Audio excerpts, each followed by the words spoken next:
তো মাম্পি মাউন্ট ব্লগে সবাইকে ওয়েলকাম করছি। দেখো আজকে অন্য কিছু দেখাচ্ছি না, বাটা মাছ এনেছিল আমার হাজব্যান্ড, তো বাটা মাছের ঝোল করবো দেখাচ্ছি। মাছগুলো অলরেডি ভাজছি, ডাল হয়ে গেছে এখানে। তো কীভাবে করি রেসিপিটা একটু তোমাদের দেখাই।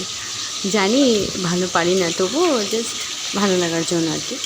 তো মাছগুলোকে ভেজে নিচ্ছি প্রথমে ভালোভাবে। চলো ভেজে নিই।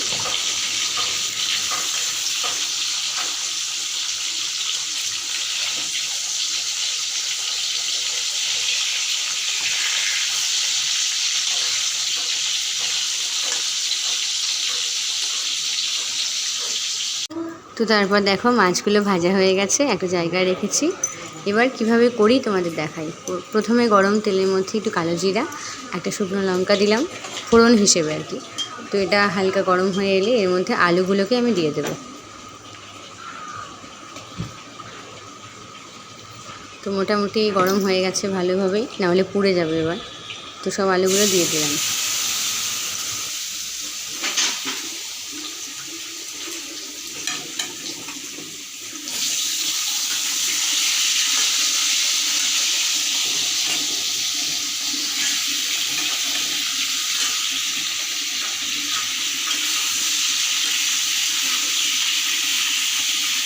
তো আলুগুলো মোটামুটি ভাজা ভাজা হয়ে গেছে। এরপর সমস্ত মশলাগুলো দিয়ে দিলাম, হলুদ, নুন, জিরা, যা দেওয়ার আর কি।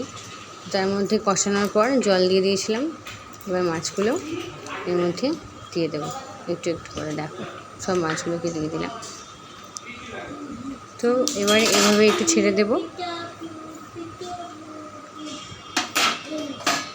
একটু ঢাকা দিয়ে দেবো হালকা করে, তাহলে ভাপে ভাপে ভালোভাবে সিদ্ধ হবে আর কি, ঝোলটাও ভালো হবে। চলো, এই যে আমার মাছের ঝোল কমপ্লিট। কেমন লাগলো জানিও, সাবস্ক্রাইব করে রেখো আরও অনেক আপডেটস পাওয়ার জন্য।